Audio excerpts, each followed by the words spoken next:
You're listening to Kizuki, the podcast. I'm Mae Yoshikawa, and I define the Japanese concept of Kizuki as the following.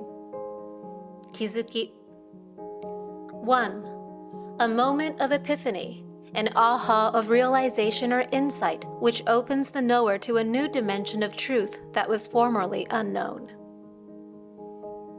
2.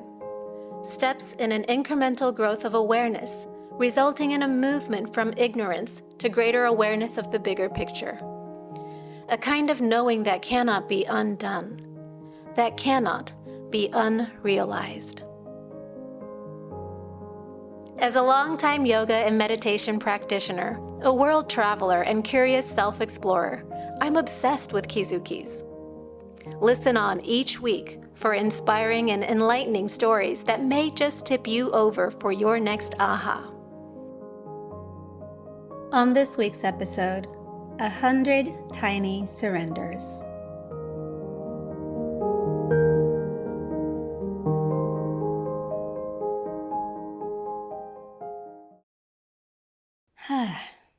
Hey everyone.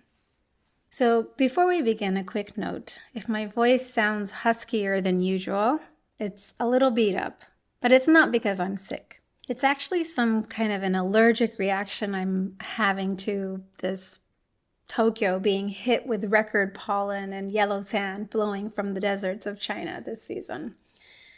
My system is having a moment. But I'm here.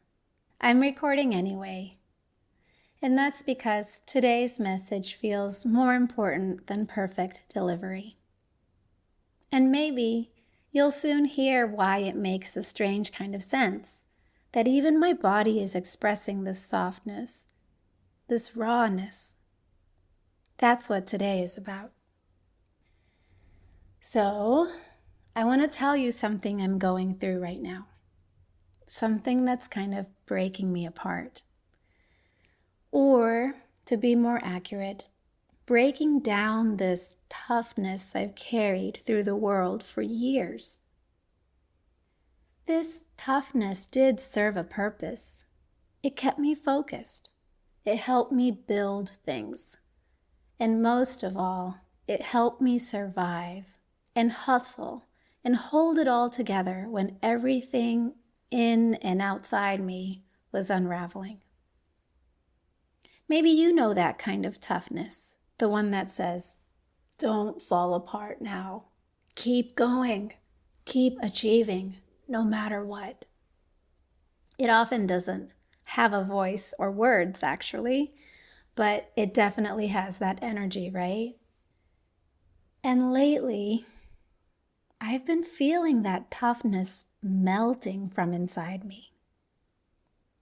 In its place, this strange, eerie softness, like I'm being unraveled, but not in a bad way.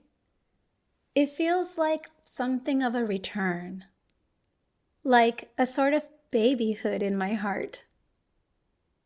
No one ever told me that surrender wasn't one grand moment, one giant cinematic letting go. Somehow, in all my years of yoga and meditation, I'd held on to this vague idea that surrender would feel like one big brushstroke. Beautiful, climactic, a breakthrough even. But the truth I'm seeing now, and this is my Kizuki, my moment of realization, is this. Surrender isn't one moment. It's not a one and done like I thought, or maybe hoped. It's more like 100 tiny surrenders a day, every day. It's the pause I choose before I speak on emotional impulse, the breath I take when I feel overwhelmed. Sometimes it's choosing to rest or be weak instead of pushing through. It's the quiet nudge that invites me, wordlessly, to remain open in spite of it all, to trust that all will, indeed, be well. In all my years of yoga, of hearing phrases like surrender to the flow or Ishvara Pranidhana, the idea of letting go to a greater intelligence, I thought I knew what surrender was. Or at least, I thought I had an idea. But I didn't know it would feel like this. Like 100 tiny paper cuts to my hardened, hustle-driven, push-on-through ego. And at the same time, like soft clay in the hands of some beloved greater force. Honestly, I don't know. But here's what I do know, and that's what I want to share with you. Yes, I feel broken apart. But that's not the whole truth. Because, perhaps more importantly than the breaking, this feels like I'm being softened.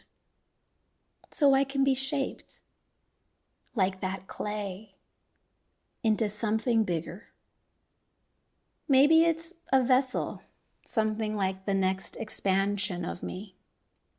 In what feels like falling apart, I'm discovering something peaceful, a softness that feels newborn, pure, and somehow right. It just is. So I want to offer this. What if feeling alone or weak wasn't proof of being broken or abandoned, but a perfect part of our becoming? What if it's the path we chose at some deeper level to remember what it means to truly be held? Just like I held my babies in their first moments of life, I'm learning now to hold myself through this soft passage. Not in a hard way, in a softy way. Because if there's one thing I know about myself, it's that I'm not a quitter. You know what I might be? I'm not a hustler anymore. I think maybe I'm just a walker. Through storm, through fire, through silence, through grace. Yes, even through breaking apart.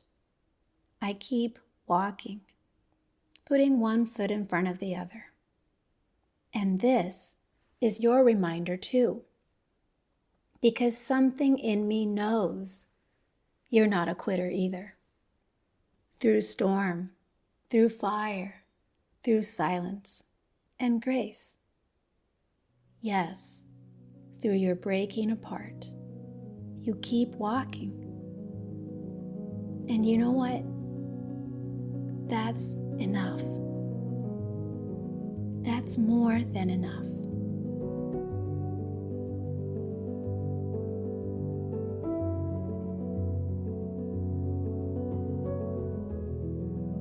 Thank you for listening.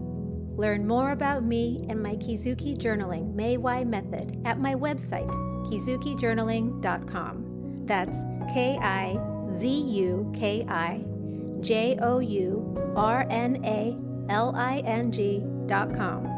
Or find me on Instagram at MaeYoshikawa.